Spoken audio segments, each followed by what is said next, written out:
Bledsoe was arrested. Patrick Montgomery was in court. Jonathan Manapa will stay in federal custody. No, I don't take responsibility at all.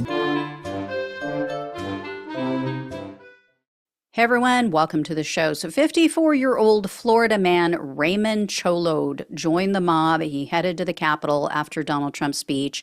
You guys know I always think in movie scripts and movie lines and music, so I'm sorry, but every time I see this guy's name, all I can think of is, I lean like a cholo, side to side, elbows up, side to side. I lean like a cholod. Up in prison. I know it's cholo. It is not cholod. I get it. Don't correct me, you guys. You don't have to leave comments about it. It's cholo in the song. I know. That's how my brain works. Anyway, he's round, or he's brown. I think it's brown. He's brown. He gets down.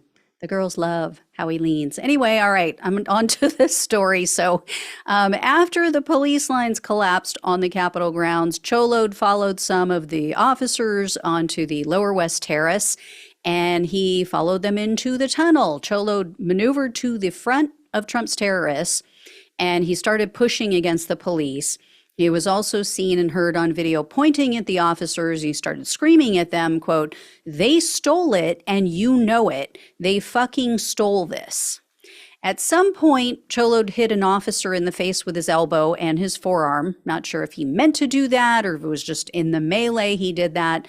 But the officer was begging Cholod to stop and to back up, and he, it was like pushing on him still. So the officer was trying to get him to stop doing that, but he refused. Cholod refused, and he grabbed the edge of a police riot shield instead. So eventually, Cholod exited the tunnel after another member of the mob sprayed the police with a fire extinguisher, but he remained just outside of the tunnel for another 90 minutes or so. And while he was outside, Cholod took part in another heave-ho push against the police. So that was that coordinated push where they were all rocking back and forth and yelling heave-ho. A while after that, he was seen at the front of the mob. He was back at the entrance of the tunnel, and he was pushing against officers again, and other people in the mob were yelling to grab their hands and pull them out. And about an hour after that, Cholod was seen picking up a stick off the ground, and he chucked it into the entrance of the tunnel. And he admitted that, yeah, I meant to hit them. I wanted to cause harm. Then he was seen standing again near the mouth of the tunnel. He had another large stick or a pole in his hand, and another member of the mob ignited a smoke bomb. So that's when he finally left the area. So Cholod was arrested on November 3rd of 2022, and he was charged with civil disorder, 2 counts of assaulting officers, one of which included a dangerous weapon enhancement, entering restricted grounds with a dangerous weapon, disorderly conduct on restricted grounds with a dangerous weapon, and 2 counts of physical violence, one of which also included a dangerous weapon enhancement. In February of this year, 2024, Cholod pleaded guilty to the assault charge. So he faced up to 8 years in prison, 3 years of probation, and $250,000 in fines. So they obviously didn't require that he plead to the assault that had the dangerous weapon, because that would have resulted in 20 years in prison. So it was just a plain assault charge. The prosecutors requested 55 months in prison, 3 years of probation, and $2,000 in restitution.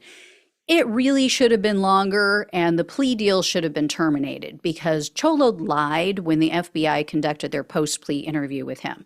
Cholod claimed that the police and Ray Epps, January 6th defendant Ray Epps, instigated the violence on January 6th, and that he was only defending himself in the tunnel because the police attacked him.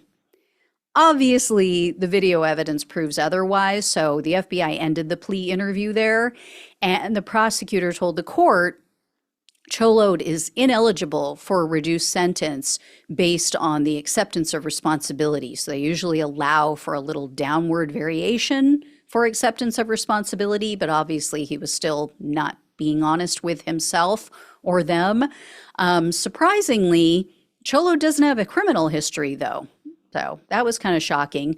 But the government does say he has a history of mental illness. He had a suicide attempt in the past. And Cholod apparently lives in a homeless shelter, even though he has two properties. They said he has two properties that he owns, one in New York and one in Florida, but he lives in a homeless shelter for some reason.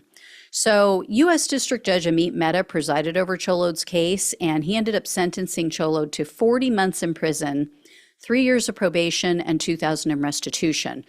Obviously, wish the judge had gone with the prosecutor's recommendation, especially in light of his refusal to admit to his crimes and, pointing at other people for the blame.